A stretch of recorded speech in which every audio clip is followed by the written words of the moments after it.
You are now tuned into Let's Talk Podcast, where we talk less but do more. Today we have a very special guest. Hi, I'm Ambry. That's just like my tagline, but she's not a very special guest anymore. She's been the co-host of the last couple episodes. This is episode 141. I get excited every time I say, a new number. What number episode I'm on, because it's like in a minute I'm like, this is episode 962. Yes. I was just watching a Joe Budden podcast. He's like, this is episode 900 and something. I'm like, yep. what? And you'll look back like, wow, that was episode 1. What? Yes. Yeah. So, give me some feedback. How have you been liking it these past couple of weeks? I've been really liking it. I just feel like our energy is just magnetic. So no matter what topic we talk about, no matter what we discuss, no matter what our week was like prior to, we just come together and we just make magic. Like, it's just conversations with my homegirl, and it's just, that's who we are. We naturally align, we naturally flow, and I wouldn't have it any other way. I love that. I love that. So today is the last episode of this month, which is May. As you see, Ambry has her blazer on. She's giving Oprah Winfrey. She's about to get her interview on. So this episode is gonna be a little different. I explained to her that 140 episodes in, I've never did like a introductory. Yes. Like, I never. We don't know who I jumped you straight are. in. Like, episode 1, I had a guess. Like, I just jumped straight in, just went full force. So I've never done an episode where someone like really, really like get to know me. This is something I've been wanting to do for a very long time, but I just could never figure out like a person to ask me the questions, or just like lock in a person to really just ask me the questions. So this episode is just going to be about me. Yes. Oh my God, I love being the center of attention. Yes, all about you. All about you. I'm nervous, but I'm excited because she asked me that I want to know the questions. I said no. So this is all my first time hearing everything. But before we get into that, how was your week? My week was good. It was really good. I cut my finger. I burnt my hand on that same finger. It was exciting. It was like I was anxious or something, but I don't know. I was curling my hair at one point. The other point, I was like setting up my ring light for a client. It was like the highlight of my week though, because it just reminded me to like slow down, because it all happened with my hand, the same hand. And me being a service provider, I use my hands to service. So I was like, okay, slow down, relax, take a deep breath, take a step back. So that was just like that sign for me to slow the rest of my week down a little bit. Like, okay. Pace yourself. Pace myself. Like, it's okay. Everything is going to align as it should. I just decided to start a new morning routine. I'm going to officially start in May, but I've been kind of like warming up to it a little bit. By May, I want to have it locked in to where I just wake up, I automatically know what I'm doing, and I keep it moving. So that's amazing. Yeah. I love that. Yeah. You like planning out something and you're going to implement it. Yep. I am all for doing that. I just always want people to be like, I got a new morning routine. I'm starting tomorrow. Yeah, and so I did start, but I want to be locked in. So by May, this is your everyday. That's it. Like, I already know. It's not like, let me remember. So right now it's like a trial run. Yes. Like, I'm seeing like how it's gonna flow. Yeah, I get that. Yeah, for sure. So what about you? How's your week been? This week I've been in like a little funky funk. I've been in a real funky mood. I'm like so hot and cold because it's like, personally, you ever like someone? You ever really, really, really, really like someone, and y'all start spending a lot of time together, and you just liking that person more and more and more and more, and then that person you've kind of like dealt with that person before, and they kind of like stopped, so you kind of like hesitant on really, really locking in with that person because you like, okay, I can lock back in with you, and then what if you just do the same push thing away again? And it's just like, I'm just in a space right now where it's like, it gotta make sense. Okay. And I know I always say that, but now it's like, you can say things a million times, but when your feelings are involved, it's like, it's my heart or my mind. Yeah. My common sense or my feelings. Yeah. So sometimes you gotta put your feelings to the side and you just gotta put the facts on the table. This is who he is. This is what he's done.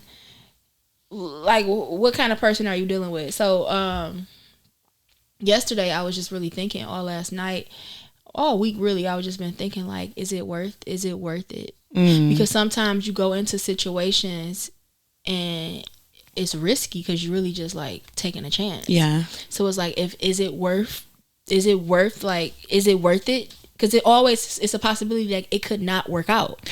So is he worth taking a chance? Knowing who he is, knowing his character, is it worth giving another chance to fully? Because that's like we've been like messing with each other heavy, but it's just like I still kind of been holding back a little bit. Okay. But now I'm tired of holding back because I just love to love. So now it's like, is it worth giving another chance to? Am I willing to take that chance, like take a risk on opening back up all the way?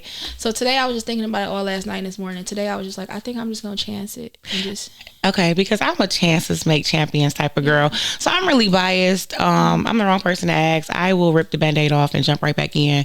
But being realistic, I was gonna ask you, are you seeing similar signs to what led up to him fading off the first time? I'm not, and it's really just me being in my own. So it could be you versus you. It's just me being in my own mind. Yeah, self-sabotaging. Like, okay, it's good, but something bad is about to happen. So right now I'm just, I know I said I was going to talk about my dating life. Oh my God. I'm all for redating. But right now I'm just like, I decided this morning, because we got into like a heated little thing last night. Okay. But this morning I just was like, I'm willing to take the chance. Yeah. It's like, I take the chance. Yeah. If it don't work out, it just don't work out. But I'd rather take the chance and then not work out than to not take the chance and wonder like, this could have really been a time where we really like yeah. So I agree. That's where I'm at with it. But other than that, being in my brain, I worked damn near every day this week. Today was my only day off. My daughter made the soccer team. Oh, good. Congratulations. They like added another team. It's like some type of alternative team, I'm assuming. Yeah. But she's on that. She had her first practice. I missed because I was at work. Okay. Her first game is tomorrow. Okay. I have to work. Okay. I am very mad about it. Like, I'm upset. I asked my sister, because my niece is on. I told my sister, like, can you take me into the game? She's like, you're going to miss her first game? Yeah. You're not making it no better. Now, moving forward, are you willing to rearrange your schedule? Moving forward, I already told my manager, basically, like, because I've been working every weekend since October. Okay. I told her, like, moving forward, I'm not working every weekend no more. I need every Saturday off. Yeah. Non-negotiable. That's it. Non-negotiable. And she like, well, I'll find somebody. Find them. Yeah. This is just what I'm standing on it. Like, I need to be at every game. For one, me missing this first game, and I still think I'm going to try to tweak it to where I just like take my lunch break, go see it, and then go right back. That would be nice. But it's just the commute. It's just like whatever. I'm going to try my best to figure it out. But if I have to miss this first game, I'm never going to forgive myself. Okay. And I have to be at every other game. Yeah. Period. So other than that, I just been working. I've really been eating so much better. Okay, good. That's 80% of it, they say. I think I'm 9 pounds down in like the last 2.5 weeks. Good. I've just been eating like so much better. It's just when you really, people say don't get on the scale, like stay away from scale. That is us not wanting to take accountability, because I get on the scale every morning. Okay. And me getting on the scale every morning has made me really, really consider what I'm putting into my body. Make different decisions, yeah. Like last night. Like, for one, I haven't been eating past like 6 o'clock. I'll be so hungry in the middle of the night. Yeah. But it's like, I got some peanut butter crackers I might snack on, or that's it. Or I just go to sleep. Yeah. I'm eating sleep. Yeah. I got to the point That's discipline, though. I got to the point where I'm cooking for my daughter and I'm not eating dinner. Or I'm cooking for whoever, like, if I'm that's cooking for really somebody. Discipline. I will cook them dinner and they will be eating. And be like, you're not eating? No, I'm not. I'm just going to eat it for lunch tomorrow. Like, I'm not eating late. And I'm just really, really watching what I put into my body, because I just want to be petite. That's the only life. So I was gonna say that about the scale. Like, I'm not really scared. I think scale depends on what your goals are. Like, if you have a number goal, yes, the scale is your thing. But if you just have a feeling or a look or something that you're trying to accomplish that doesn't necessarily, because you can weight shift, you can do like body recomp, you can do a lot of things. Like, I've been the same number but totally different looks before. So, and I've been that way too. So I will look at the scale, but I think it drives me to a different space. Like, I feel like I did all of this work and I'm only this. So for me, that's just what's working for me. Yeah. I used to be, I'm not looking at the scale because I look different, I feel different, but the scale isn't moving like I want it to. But right now, for me, what's holding me accountable is looking at the scale every morning. Look at the scale, because I may look in the mirror and be like, oh my God, I look how I look. I look good. I'm thick. But every time I start gaining weight, my knees start hurting a little bit. I be like, I'm doing this jump rope challenge. 1,000 jumps a day for the next 30 days. And I used to do it. Like jump rope was my thing, but my used to love knees, the knees. Jump roping is not friendly on the knees. So yes, the additional weight will definitely. Yeah. So right now, what's working for me is that scale. Yeah. That scale is. I like that for you. That scale is really holding me accountable. Like I get on it and I'm like, okay, I'm at the same weight.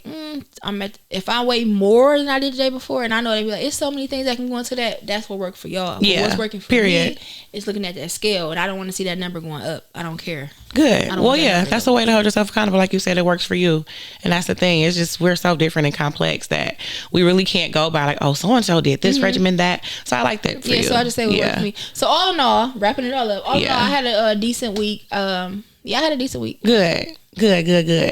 Okay, so the people would like to know, like we all want to know, like who is Nashelle? Like who are you? Who were you before the podcast? What prompted you to want to start a podcast? Like who are you? Tell us something about you. We really want to know about you. That's like 5 questions in one. And they're all wrapped back up.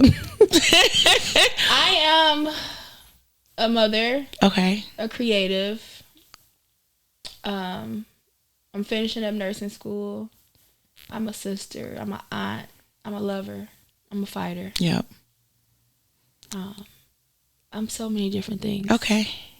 I don't know. I don't know how to answer. What do you identify as? What do you resonate with? Like this is me. This woman. is yes. Okay. I am a woman. Okay. I'm a straight heterosexual woman. Okay. You said who I identify, but no, I'm a mother. I'm a woman. I'm a mother. I'm a creative. This podcast, I've been doing this podcast for the last 2 years. Okay.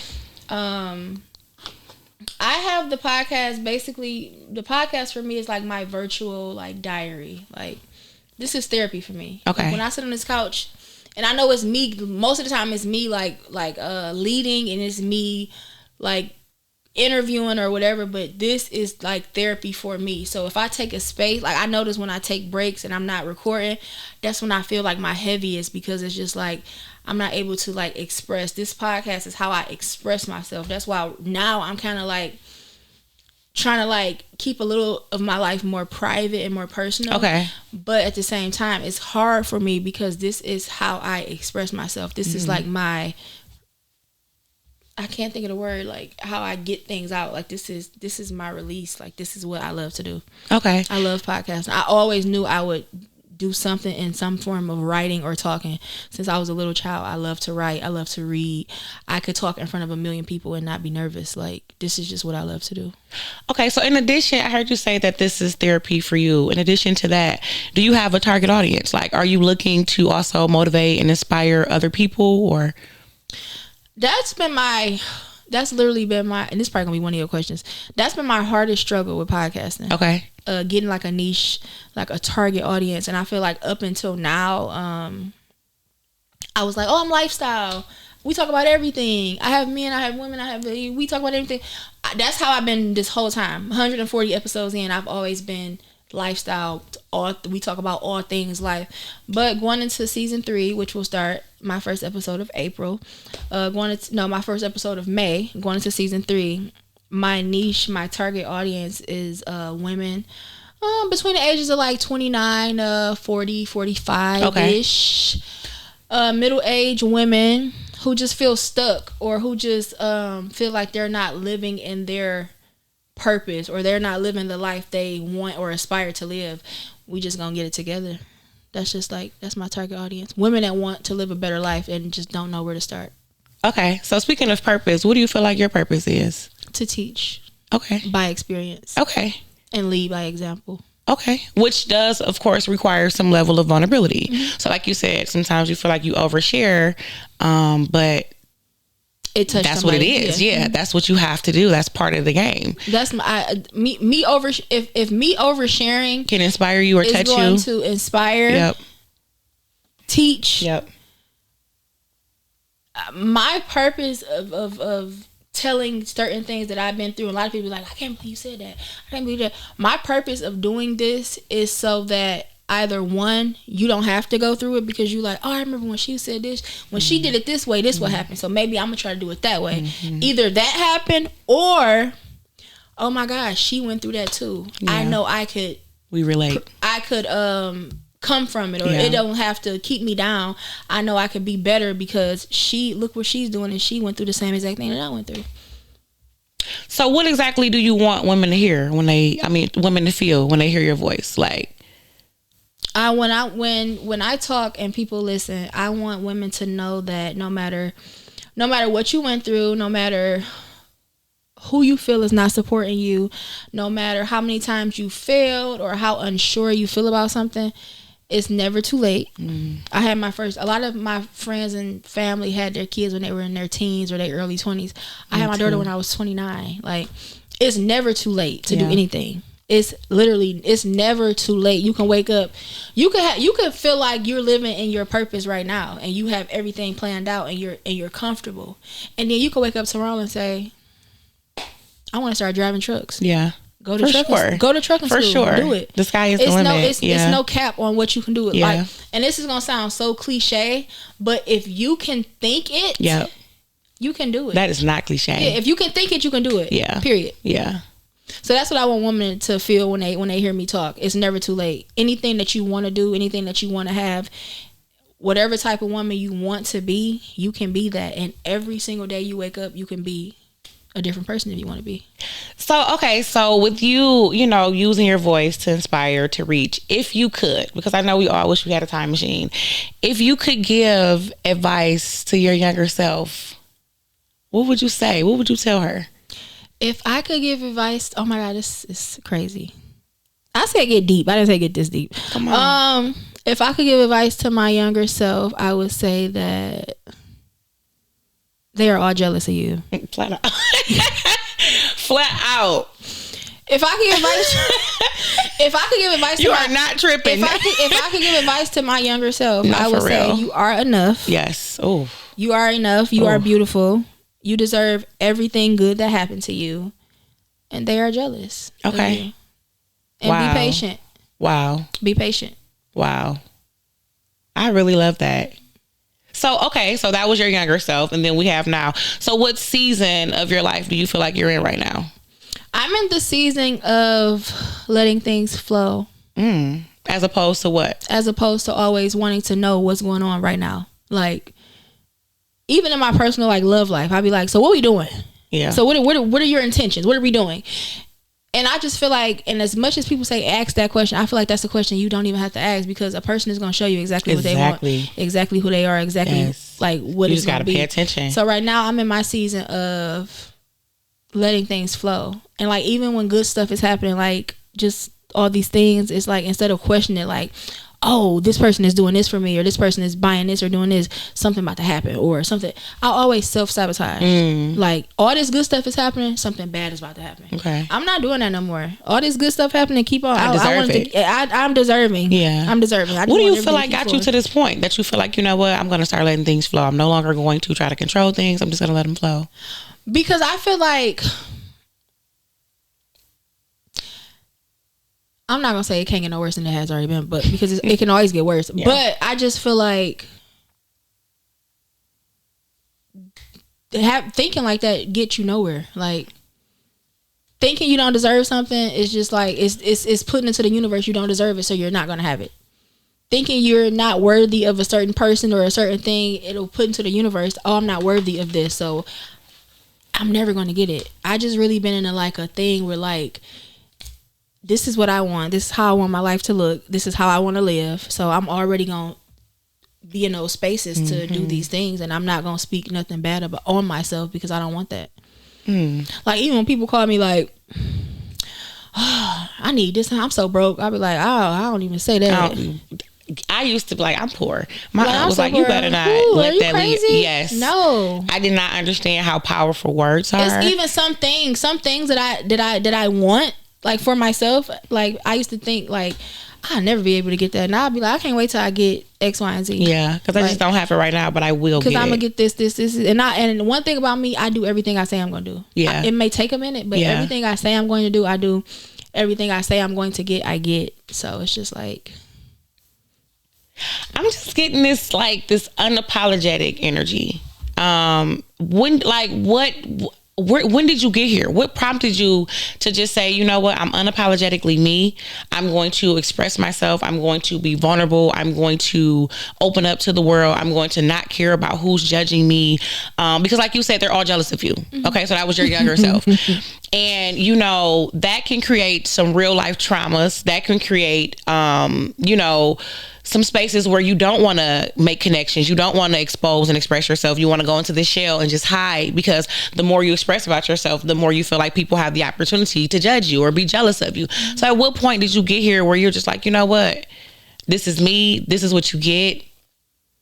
I feel like my whole life, I want to stop saying I feel like. My whole life, I've been cosplaying as a simple girl. Okay. And and me doing that is more so like, it's my own, like, it's something in my own brain, because I felt like if I'm just a simple girl, then I'm easy to please and I don't ask for nothing, and I'm just nice and I'm giving, people are just going to do the same for me.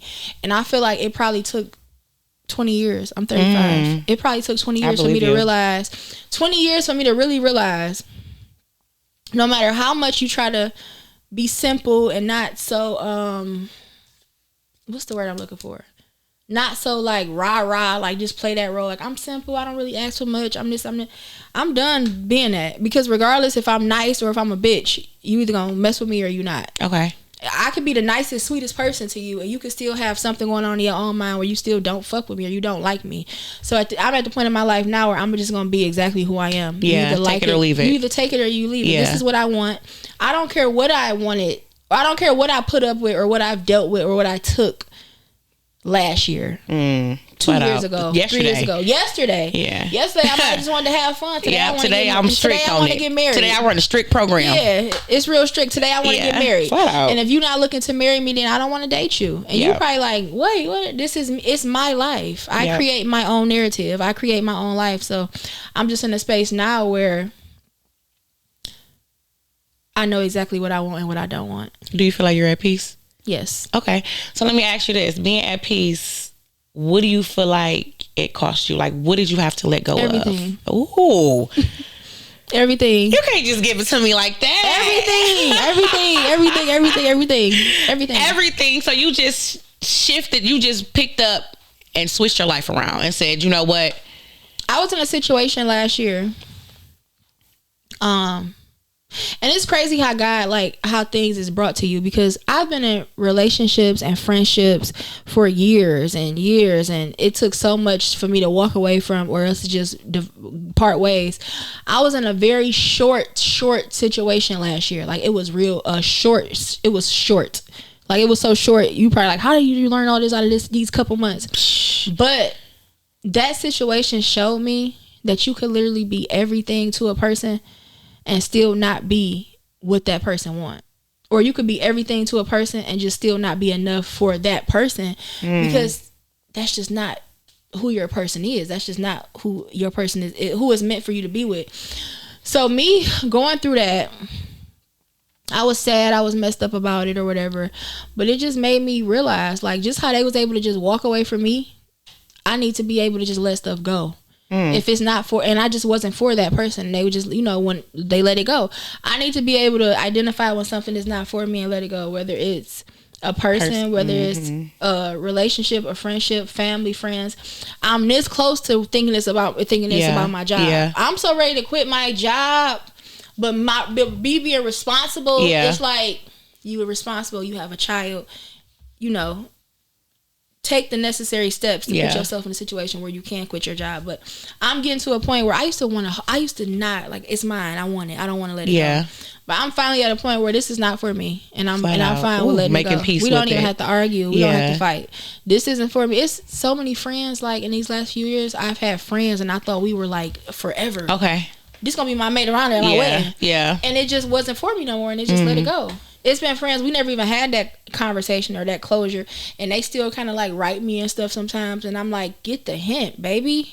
That's good. That leads me kind of into my next question, because I want to tap a little bit into Lover Girl Shell, because that you are.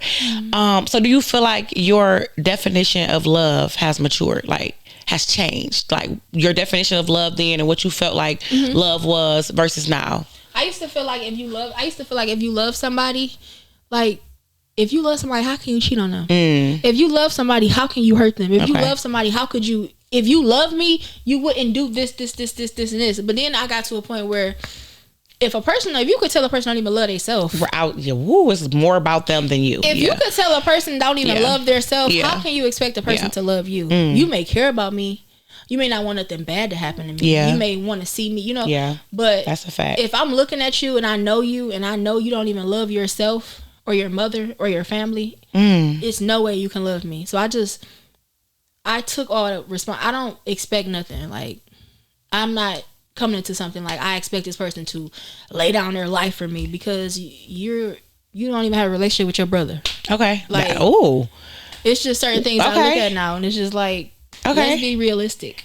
So what does a healthy relationship look like to you? What is healthy love? It doesn't have to be a relationship. It can be platonic. It can be family. It can be romantic. What does healthy love look like to you? Oh, I like that. Healthy love look like to me where you care about my well-being. Okay. If I communicate something with you personal, it stay between us. I can check you, or we can check each other when we wrong and not fall out about it. We can hold each other accountable. I trust you. I feel like trust is more important than love. I do too. I feel like loyalty, trust. I do too. Healthy love is I trust you. I do too. I trust if something happened with me, you can take care of my child. And that's just talking about like a family love, like a friend love. Like, healthy love to me is like trust. It's just, it's I trust you to be honest with me. I trust you to hold me accountable. I trust us to be able to have uncomfortable conversations and we never talk again outside of that. That's like a healthy love. So I think love can only be healthy. If it's not healthy, I don't feel like it's love. Okay.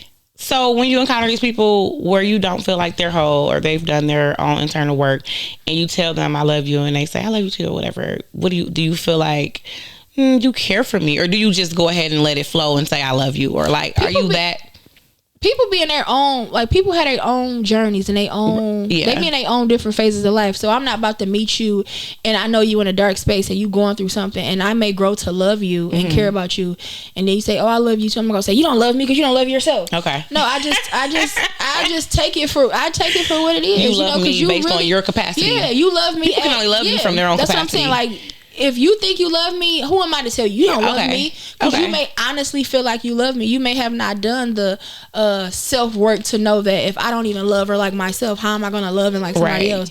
So that's between you and God, or whoever you pray to. So let me ask you this, and this is a sidebar. So knowing the younger version of yourself, knowing the different phases that you've been in life, and people around you also have witnessed you grow. This is something I'm struggling with. So do you feel like there are those people who will always view you as an older version of yourself? Like, how do you feel about that? Like, do you let those people go? Do you just continue to grow in peace and say, well, forget it, either you are joining or you're not? Or, because I feel like that starts to get judgy. Like, oh, who do you think you are? I know exactly who I am. And that's the thing. That's the difference. What do you feel about that? This is one guy. We used to just link just to mess around. Like, okay. We just link to mess around. Yeah. This was going on for like years. Like, we just link, mess around, not see each other for 2 years. We used to mess around like that. So recently he been writing me like, it's about that time. Like, what up? I miss you. And I just leave it open. Okay. I'll be like, oh, you watching my page every day. Yeah. Like, you see what I talk about. Like, you know that I'm not that person no more. Yeah. But a nigga gonna still try. Yeah. So I just be like, oh, you don't fuck with me. Some stuff is better left unsaid. If you want to talk to yourself in my DM, go right ahead. I'm not about to tell you I'm a changed woman and I'm this and I'm that, because you see the material, you know it, you see it. So people like that, I just feel like it be something they got going on with themselves. Like, if I meet a friend, she like, oh, do this. I'm like, oh, I don't really do that no more. Well, you used to, and I don't do it no more. Yeah. And if you ask me to do it again, we just not meant to be in the same vicinity. Okay. Period. So you don't allow people to place labels on you based on what you use. Yeah. You can feel whoever. However, yeah, that's the unapologetic part. That you ties can feel in. however you feel about me. That's like, even with family, we may have a function. They be like, oh, take a shot. I'm not drinking at work tomorrow. Yeah. You always want to drink with your friends. Okay. Yeah. All right. Literally. Like, you're not about to make me do something I don't want to do. Yeah. I said I'm not doing it. Yeah. Oh, last week that was last week. It's this week. Yep. I'm not doing it. You know, everything you're talking about right now all boils down to one thing, Shell, and that's discipline. Mm-hmm. Mm-hmm. You hang up your jogging pants. Stop saying that. Y'all, she hangs up her jogging pants, and I'm scrambling through the clothes basket to find mine. I mean, this level of discipline is admirable. I stand you. Like, how do you do it? Even with you saying, okay, it's 6 p.m. I just cooked the whole meal. I got to taste it. I feel like if I have this little baby portion of it that I made, I still didn't eat after. Even though I still did, in my head, it's like, okay, you still didn't eat after you said you. But I did, because I really am working on discipline. Like, I feel like it drives your entire life. How did you, like, how do you do it? I made my daughter some her favorite meal, chicken, rice, and gravy. Usually she like little winglet, like the little wingdings, but I was rushing, so I just made like chicken breast, cut it up with the gravy stuff. So I'm cooking the chicken. I'm like, I need to taste it. Like, I need to taste it to see like how it tastes and make sure it's not too salty. I'm like, but I'm gonna want to taste it after I put the gravy on it. So I'm gonna just wait till it's done, and I'm just gonna have a scoop. And I had some, and it was so good. I'm like, oh, I can't wait to eat this for lunch tomorrow. And it's just like, what have life come to? I remember getting into bed. You ever see that Mike Tyson interview? It was like a Mike Tyson commercial. He was like, I was so fat and nasty. I was But anyway, I remember getting into bed, like putting Zen to sleep and stuff, and having me a little snack. The snack would be like a piece of cake, some ice cream, some brownies. Now, the other night, I was laying in bed. I'm like, oh my God. I need to get something before I get in the bed. I need to get all my stuff, because I don't want like to leave back out my room. I got a bottle of water. Okay. I had a bottle of water. Usually I would have a Pepsi. Okay. I wake up in the middle of the night, all you hear is shh from my Pepsi opening. Wow. I'm drinking I had a bottle of water, and I'm like, okay, yeah. And that just goes to show, like, discipline. Most people be like, I'm just not a disciplined person. I hate when people say that. Yeah. Yeah. I hate so bad when people be like, I'm just not disciplined. That's like, a choice. you have to be born like, okay, God is like, okay, I'm gonna get her discipline, but I'm not gonna get him. Like, no, discipline is not. Yeah. It's not a personality trait. It's a choice. It's something that you learn to be like, and you only learn to be disciplined by mistakes. Yeah. And messing up. Yeah. And having a routine. Okay. You might have to do something wrong about 2-3 times, and then you're like, okay, it's not working. Let me do it this way. For me personally, I always wanted to be a 5 a.m. gym girl. I'm not waking up That's at 5. not you. I can't do it. I already got to wake up at 5 to go to work. So you mean to tell me I don't have to work today and I'm about to wake up at 5? No. Because what worked for me is going to the gym before I go in the house at the end of the day. So I handle my day. I go to the gym at night. I go home, shower, and I get ready for bed. That's what worked for me. Yeah. Me trying to go to the gym at 5 because people were saying you should be at 5, and that's not. Yeah, that's what works for the 5 a.m. And then I feel like another thing with being disciplined is you have to do stuff when you don't feel like doing it. Yes. So it could be times where I work 12 hours, I get off work, and I got to do some things. I got to do homework. I got to do this. I got to do this. I got to do. But me being disciplined, yes, I have to go to the gym, even if it's for 30 minutes. The man at the gym by my house, on the weekends they close at 8. I get off work at 7. It take me about 15 minutes. He always say, if you can get here by 7:30, I'm gonna let you work out. Period. So I be pushing it because, yeah, it's the weekend. I might want to have a drink, but I feel better if I go to the gym first. Yeah. It just mentally, I just feel better. Yeah. So I just feel like discipline is something that you only you learn to be disciplined. It's not just something I can be like, oh, I always been disciplined. Yeah. Because I haven't. I went through so many different things in life. Was it a pivotal moment that just was like, you know what, it's time for change, or did it gradually come? A pivotal moment for me to get disciplined, just to stop going through the same things over and over again. That's enough. It's like I would just be in like personal situations, not with relationships, or just like finance, just whatever, finances and stuff. It just be like, how am I here again? Like, how am I here another year and I'm in the same spot? How am I here again? I was here, like I was in the same spot last year. Like I need to go. I need to change something. So that was the pivotal moment. One day I was just like, yeah, I can't keep doing this. I like that. You know, I just had one of those moments. So, you know, I'm primarily self-employed, but I will have a slow season every year. And when that slow season would come, it's like I knew it was coming. The people around, my whatever, my closest people knew it was coming. And I wouldn't do anything differently to change it. So now here we are again. I'm behind on this, or I'm financially this, or whatever. And at some point, I just was like, okay, if you know this season is coming every year. If you was disciplined, on your fast seasons, you'll be just putting money to the side. So when this come, I'm gonna be good. I may not be able to live like I would be living right now, but I'm gonna be comfortable. I can make it.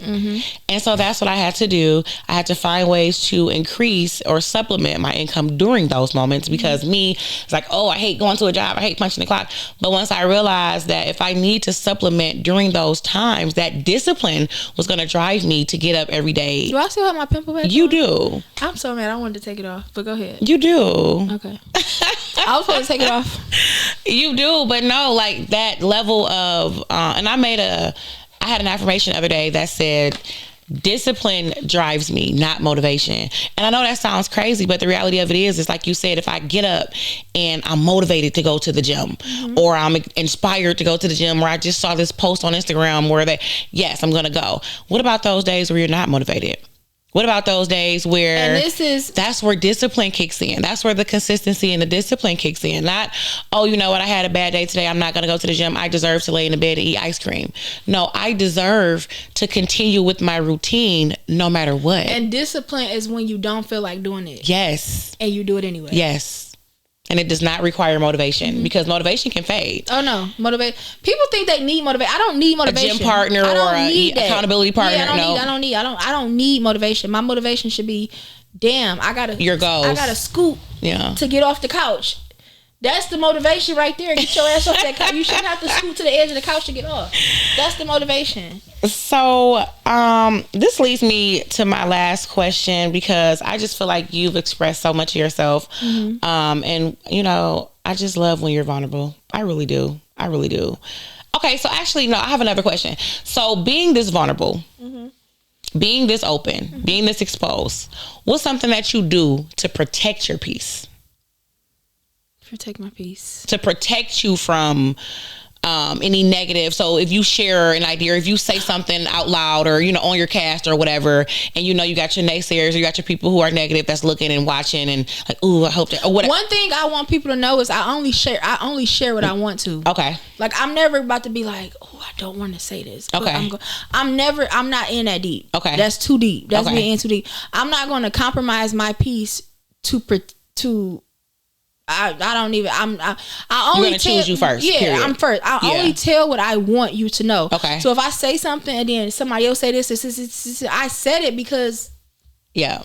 So I'm putting it out there. So it's not like I'm. Yeah, I only say I only share what I want to share. Okay. See, I'm an oversharer, and sometimes I'll share something and I'll be like. And then I have those moments like, I shouldn't have said that. Yeah. But I said it and it's over with. It's over with. It's better you hear it from me than hear it from somebody else. Yeah. So. Okay.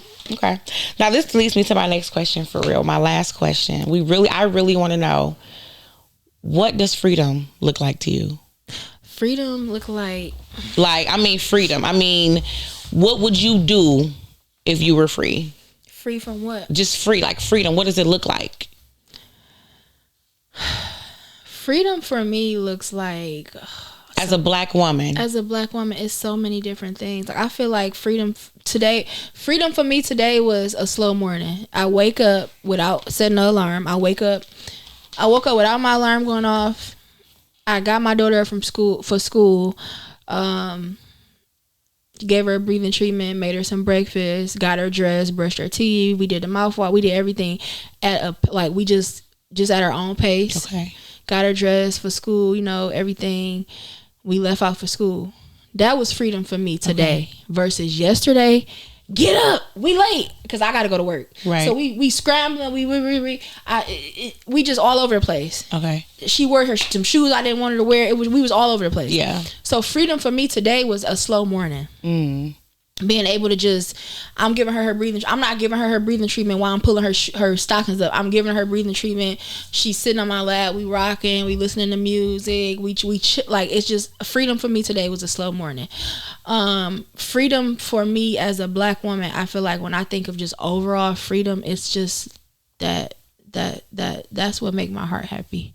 Just being able to just live, like, not be on a schedule, not oh, I have to go to work, I have to do this. So that's the end goal for me, to have slow mornings, to be able to wake up with my baby and we talk or we eat breakfast together, sit at the table and have dinner, and just not just always just being everything's so fast paced. So do you feel like it'll change, like freedom changes day to day? Okay.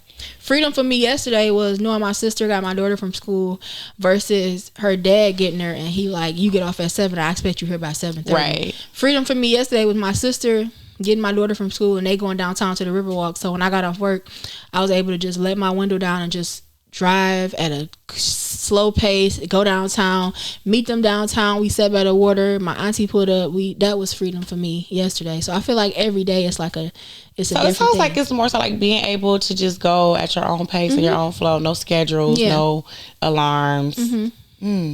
Freedom is like just doing things, doing something, and it just feel good. Yeah, like, it's just doing exactly what you want to do in that moment. Yeah.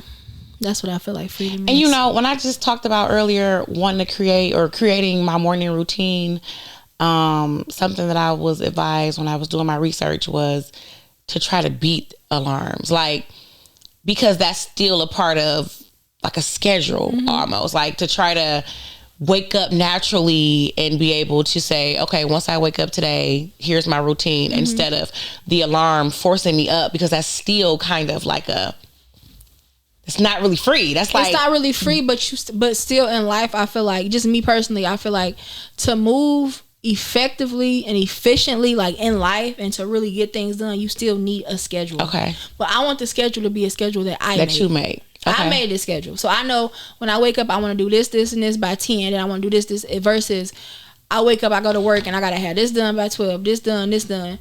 That's just the difference. I feel like to be free is to make your own schedule, because in your life you have to have structure, you have to have some type of baseline. And I'm getting into that. That's why I'm just so intrigued, and I just am so excited that you are expressing this, because I always tell you, like, you are the level of, like, even with the podcast, and I've said it for years, like, I'm gonna start and you're on episode 141 and you're like, okay, consistency, discipline, those are the things that you obviously lack. You don't say it like that. I don't say that. But you say it. You whisper it a little bit. And I just, even with a set schedule, my only set schedule right now are my kids going to school. That's a problem. Like, if I decide, like how I decided I want to do 1,000 jumps a day for 30 days. I just randomly decided that, but it's like, okay, I'm going to do it here after I drop them off. Oh, but today I'm going to do it in the morning. Oh, but today I'm going to do, like, even with that, I feel like if I create a scheduled time that I do my jumps, that'll even help with the discipline that I'm trying to. And the scheduled time, it should be, this is the time I'm doing it every day, no matter what. So in closing, is that what piece of advice would you give to women who are looking to become the best version of themselves, who are looking to... I can't really give advice on becoming the best version of themselves, because I don't feel like I'm the best version of myself. Okay. But every day I'm doing something. Okay. Better than I did the day before. Well, we still want to hear it, because you've made a huge transition. So some advice I would give for me just getting better and better is to move at my own pace. Okay. And that's something I really struggle with. Like, even all week, I'm like, I'm done podcasting. I see other podcasters doing this and doing this and doing this and doing this. And it's just like, that's not for you. Yeah. Move at your own pace. Life is what they say is, it's a marathon, it's not a race, or however that would go. It's like, you have to be here by this age and here by this age. You move at your own pace. Okay. What's for you, if you put in the work in, you're going to have it. That's my only advice I'll ever give, is move at your own pace. Okay. That's all I have. Move at your own pace. That's literally all I have. That's it. Super cliche, but it's vital. But for real, move at your own pace. It's vital. Because you say you look at other podcasts and you're like, oh, they're already here. And like we just discussed, I still haven't, like I got one episode in the chamber and I will never release it. Why? Because let me tell you, because I will never re-listen to it because I hate hearing my own voice. I was like that before. So the world may never see it because I don't want to hear my own voice. And you're, you know, looking at people who are at a point where you wish to be at, and it's people who want to just start, or it's people who... Also, another piece of advice I would give, it's always you versus you. For sure. It's always you versus you. You be like, it's me versus this. No, it's always just you versus you. Yeah. You versus your thoughts in your own mind. That's it. Literally. You're so chill when you say that. Because I go through it every day. You're so chill when you say that. Like, I go through it all the time. I be thinking, I think about something so hard I get mad. And I be like, what am I doing? Why? I just made myself mad. Yeah. Yeah. It's always you versus you. You are so at peace. And I love it. I mean, that concludes my interview. You know, I just really wanted the world to really know you and see you like I see you. You know, outside of, I feel like you pour into everybody else and you talk about everybody else. You ask them about their lives and what they're doing. And, you know, what about you? Who are you? You know, we really wanted to know because, especially your target audience, you know, I'm sure something that you said today is going to inspire or motivate or, you know, keep them going. I feel like season 3 starts next month. I feel like season 3 is going to tap into that a lot. Good. Who I am. Yeah. Good. Mm-hmm. We want to know more about you. This was fun. This was really fun. I was so happy. I was nervous. No, I'm so happy that you know, were vulnerable and you trusted me enough to be Thank you. the person. Oh, let's make our heart. Well, in closing, if you like, follow, subscribe, share this episode with your friend and friend and friend and friend of a friend. Follow me on Instagram at Nashelle Shante. Also follow me at Let's Talk Podcast. And you can follow Ambry at Ambadu, Ambadu. And thank you for watching episode 141. All about me. That was really good. That was fun.